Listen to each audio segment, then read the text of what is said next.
अब आपको युद्ध के 36वें दिन का हाल बताते हैं। आप ये समझिए कि खाड़ी में ईरान का प्रकोप आज भी जारी है। इजराइल से लेकर बहरीन तक ईरानी ड्रोन और मिसाइल हमलों से त्राहिमाम करते दिखे। वहीं ईरान पर भी जवाबी हमला काफी हुआ।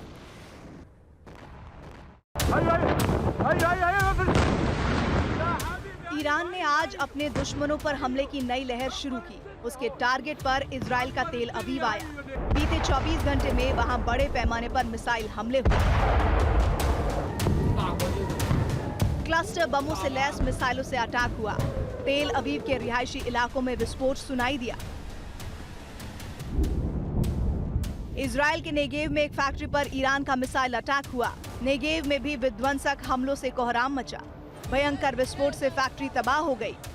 पूर्वी तेल अवीव में रात में रॉकेट हमलों के बाद दिन में तबाही का मंजर दिखा।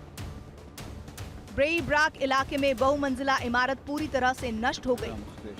ईरान ने इजराइल की एरोसोल फैक्ट्री पर मिसाइल अटैक किया। मिसाइल हमले से ड्रोन फैक्ट्री बर्बाद हो गई। ईरान ने इजराइल के हाइफा को भी दहलाया। यरूशलेम में भी अटैक किया।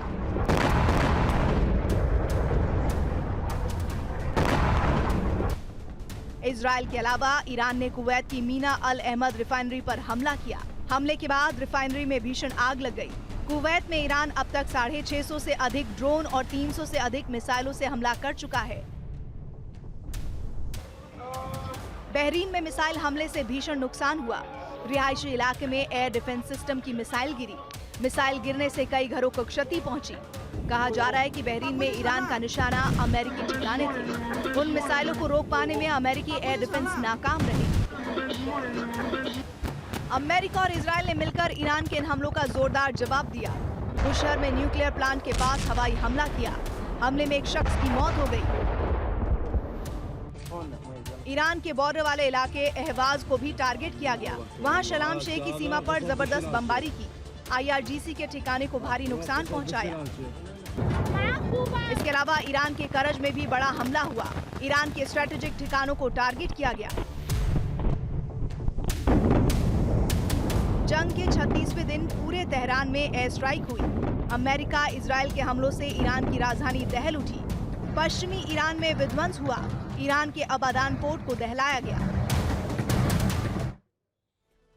ईरान ने मल्टी फ्रंट वॉर छेड़ दिया। एक तरफ वो अमेरिका और इजराइल से लोहा ले रहा है तो दूसरी तरफ उन मल्टीनेशनल और बड़ी कंपनियों को भी टारगेट करने में लगा हुआ है जिनका कनेक्शन इन देशों से है। इसी प्लान के तहत उसने यूएई के दुबई में मौजूद अमेरिकी आईटी कंपनी ओरेकल को निशाना बनाया है। मिसाइल के कुछ टुकड़े कंपनी की इमारत पर गिरे जिसके बाद आग लग गई। IRGC के दावे को पहले दुबई की अथॉरिटी ने खारिज किया था, लेकिन अब दुबई प्रशासन ने मान लिया है कि ओरेकल की बिल्डिंग में आग लगी थी जिसमें इमारत को नुकसान पहुंचा था। दुबई के अलावा ईरान ने बहरीन में अमेजॉन के डेटा सेंटर पर भी हमला किया था। रिपोर्ट्स के अनुसार धमाके की वजह से अमेजॉन वेब सर्विसेज के ऑपरेशंस में दिक्कत आ गई।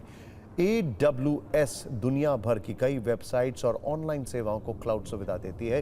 बहरीन की तरफ से हमले की पुष्टि की गई। हालांकि इसमें सीधे तौर पर अमेजॉन के डेटा सेंटर का नाम नहीं लिया गया, लेकिन सोशल मीडिया पर कई यूजर्स का दावा है कि हमला डेटा सेंटर को निशाना बनाकर किया गया था। अमेरिकी tech company Meta, Google, Apple, Microsoft के डेटा सेंटर को भी निशाना बनाया जा सकता है। बताया जा रहा है कि करीब 18 बड़ी टेक कंपनियां ईरान के टारगेट पर हैं। उसने पहले ही अमेरिकी कंपनियों पर हमले की चेतावनी दी थी जिसकी शुरुआत शायद दुबई इंटरनेट सिटी से हो चुकी है। ऐसे में यह अटैक ट्रंप के लिए बड़ा झटका माने जा रहे हैं। कहा जा रहा है कि दुबई की इंटरनेट सिटी तेहरान के विशेष टारगेट पर है। इसकी वजह भी विशेष है।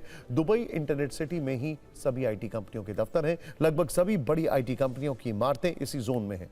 ऐसे में ईरानी मिसाइलें अगर इस जोन में आकर गिरती हैं तो एक साथ कई कंपनियों को नुकसान होगा और ऐसा अमेरिका या यूएई कभी नहीं चाहेंगे। दुबई इंटरनेट सिटी की स्थापना 1999 में हुई थी। एक ही जोन में कंपनियों के लिए वर्ल्ड क्लास इंफ्रास्ट्रक्चर तैयार किया गया था ताकि उन्हें दिक्कत ना हो। यह पश्चिम एशिया का लीडिंग टेक्नोलॉजी हब है। यहाँ 4000 से ज्यादा कंपनियां और उनके दफ्तर हैं जहां 31,000 से अधिक लोग काम करते हैं। दुबई इंटरनेट सिटी में 20 से अधिक R&D और इनोवेशन सेंटर्स हैं। अगर बड़ी आईटी कंपनियों की बात करें तो यहां Cisco, LinkedIn, Schlumberger, Microsoft, Oracle, Facebook, IBM, Dell, HP, Canon, Siemens, Sony Ericsson और लॉजिका जैसी कंपनियों की इमारतें और दफ्तर हैं।